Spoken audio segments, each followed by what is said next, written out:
سیاست جھکڑ زدہ ہے اور اس میں سے خبروں کی برسات ہو رہی ہے۔ وفاقی دارالحکومت میں ایک دبی دبی سی سراسیمگی ہے، جبکہ کچھ واقعات ایک کہانی بیان کرنے کی کوشش کر رہے ہیں۔ ایک کہانی کہ جو وضاحت کر سکے کہ کوئی کینوس پر برش لیے کھڑا ہے۔ کیا یہ نقطے مل کر کوئی خاکہ بناتے ہیں؟ چلیے تو پھر ان حالیہ چند مخصوص قسم کے واقعات سے سامنے آنے والے نکات کو ایک دوسرے سے ملانے کی کوشش کرتے ہیں۔ نمبر 1، جہانگیر ترین اپنا پوائنٹ ثابت کر چکے۔ ان کے لوگ وزیر اعظم سے ملے اور بدلے میں 2 تحفے پائے۔ ایک تو شوگر انکوائری کمیشن کے سربراہ تبدیل کر دیے گئے، دوسرا وزیر اعظم کے مشیر سینیٹر علی ظفر کو معاملے کے میرٹس اور ڈی میرٹس پر رپورٹ کا حکم دے دیا گیا۔ تاہم ابھی بھی جہانگیر ترین اور وزیر اعظم کے درمیان تناؤ کی بنیادی وجہ وہی موجود ہے۔ ریڈ زون میں یہ باتیں گردش کرتی رہتی ہیں کہ وزیر اعظم آفس وزیر اعظم تک رسائی اس طرح سے سنبھالتا ہے جسے طاقت کے کھیل اور پسند ناپسند کا ملاپ کہا جا سکتا ہے۔ مثال کے طور پر ایک وزیر جس کے پاس گزشتہ دور میں ایک طاقتور ترین عہدہ رہا ہے اور وزیر اعظم کو عرصے سے جانتا ہے، آج کل وزیر اعظم آفس کی وعدہ خلافی پر اپنے تحفظات کے لیے ہمدردی پیدا کرنے کی کوشش کر رہا ہے۔ اس وزیر کو وزیر اعظم آفس میں اہم ترین لوگوں نے یقین دہانی کروائی تھی کہ وہ جلد ہی وفاقی وزیر برائے داخلہ بنا دیا جائے گا۔ حتیٰ کہ اب اس وزیر سے متعلق یہ بھی انٹیلیجنس رپورٹس ہیں کہ وہ خاموشی سے پی ٹی آئی میں اپنا گروپ بنانے میں مگن تھا۔ آج کل وہ وزیر سیاسی دشت کی سیاحی میں مصروف اسلام آباد کی سڑکوں پر گاڑی گھماتا پھرتا ہے۔ جہانگیر ترین کو یہ سب کچھ معلوم ہے۔ نمبر 2، جہانگیر ترین گروپ نے اپنے نمبر دکھا دیے ہیں اور وہ اتنے ہیں کہ تحریک انصاف کی مرکز اور پنجاب کی حکومتوں کو کسی بھی وقت گرا سکتے ہیں۔ اس گروپ نے خون چکھ لیا ہے۔ بجٹ آنے والا ہے، کیا پی ایم آفس اس بات کو ہضم کر پائے گا کہ وہ ایک گروپ کے ہاتھوں دباؤ میں لایا گیا؟ ریڈ زون کے ذرائع یہ بتاتے ہیں کہ کچھ بھی حل نہیں ہوا۔ جو کچھ بھی ہونا ہے مئی کے اواخر تک ہو جانا ہے، ورنہ جہانگیر ترین گروپ حکومت پر بھاری پڑنے لگے گا۔ ریڈ زون سے فی الحال خبریں یہی ہیں کہ وزیر اعظم آفس میں ملاقات کے باوجود کچھ طے نہیں ہوا۔ نمبر 3، پنجاب سے پی ٹی آئی کا خون مسلسل رس رہا ہے۔ تحریک انصاف اس تاثر سے بھی مسلسل نبرد آزما ہے کہ اس کی پرفارمنس انتہائی خراب ہے۔ کابینہ میں رد و بدل کے باوجود طاقتور حلقے خوش نہیں۔ وہ سمجھتے ہیں کہ خان صاحب ایک اچھی ٹیم نہیں چن سکے۔ اس حوالے سے اہم یہ ہے کہ ایک انتہائی اہم شخصیت نے 6 وفاقی وزراء کے گروپ سے ملاقات میں کہا تھا کہ ابھی تک ان کی حکومت کی کارکردگی توقعات سے کہیں خراب رہی ہے۔ انہیں کہا گیا تھا کہ قابل افراد کو اپنی ٹیم میں لائیں۔ ابھی تک کی تبدیلیوں میں فاروق حبیب کے علاوہ کوئی نئی تبدیلی نہیں ہے۔ باقی تمام وزراء کی صرف وزارتیں ادھر سے ادھر کر دی گئی ہیں۔ نمبر 4، کابینہ میں اب ایک بار پھر تبدیلیوں کی بازگشت ہے اور اس رد و بدل سے بہت سے لوگوں کو امیدیں ہیں اور شاید اس کا ایک اور راؤنڈ بھی سامنے آئے گا۔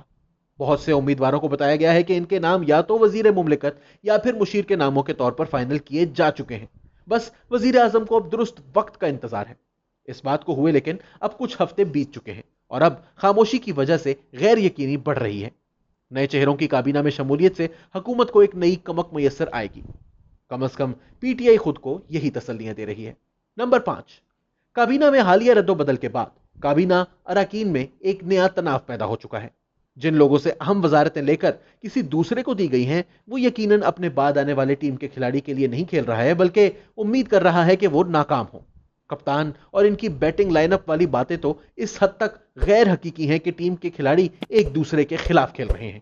نمبر 6، پاکستان مسلم لیگ نون کے صدر شہباز شریف کی واپسی کے بعد پارٹی کی جانب سے نئی پالیسی کے ساتھ نئی چالیں سامنے آ سکتی ہیں۔ گو کہ پنجاب میں ان ہاؤس تبدیلی کے معاملے سے متعلق بحث سے نون لیگ ہمیشہ سے اپنا دامن بچاتی آئی ہے، لیکن اب متروکہ پی ڈی ایم کو دوبارہ سے فعال کرنے سمیت کچھ اور چالیں نظر آ سکتی ہیں۔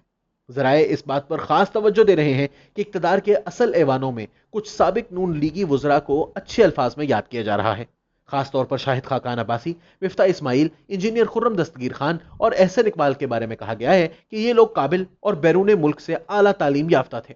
نمبر 7، تازہ ترین یاد دہانی کے مطابق ان طاقتور حلقوں نے قطعی طور پر کہا ہے کہ نواز شریف کو باہر بھجوانے میں ان کا کوئی کردار نہیں تھا، بلکہ یہ فیصلہ وزیر اعظم عمران خان کا تھا۔ نمبر 8، ایک اور یاد دہانی کے مطابق اسٹیبلشمنٹ نواز شریف کو ریاست مخالف یا غدار نہیں سمجھتی۔ نمبر 9، پاکستان میں صدارتی نظام کی بحث ریڈ زون میں تاحال سلگ رہی ہے۔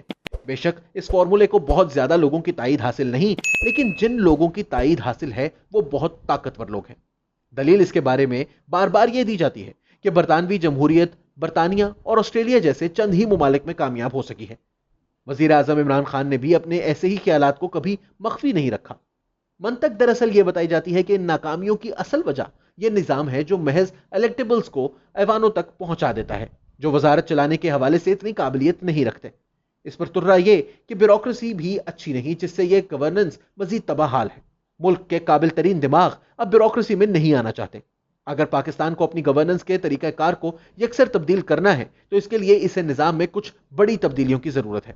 مسلم لیگ نون اور پیپلز پارٹی دونوں صدارتی نظام کو مسترد کر چکی ہیں، لیکن ریڈ زون میں یہ معاملہ ابھی تک دھیمی آنچ پر سلگ رہا ہے۔ نمبر 10، بشیر میمن کے انکشافات نے وزیر اعظم عمران خان، وزیر قانون فروغ نسیم اور مشیر بیرسٹر شہزاد اکبر کو جس مشکل صورتحال سے دوچار کر دیا ہے، وہ قاضی فائز عیسیٰ کیس میں فیصلے کے ساتھ شاید اتفاقیہ سامنے آ گئے ہوں، لیکن ان الزامات کی کوئی اہمیت اسی صورت میں ممکن ہوگی اگر اعلیٰ سطح پر ان الزامات پر کوئی کارروائی ہوئی۔ کارروائی نہ ہوئی تو پھر یہ محض سیاسی بیانیوں کی تشکیل میں کام آئیں گی، یا پھر سازشی تھیوریاں گھڑنے والوں کو ان سے فائدہ ملے گا۔ اب جائیے ان تمام نقطوں کو ملا کر کوئی خاکہ بنا لیجئے، اگر بنا سکتے ہیں۔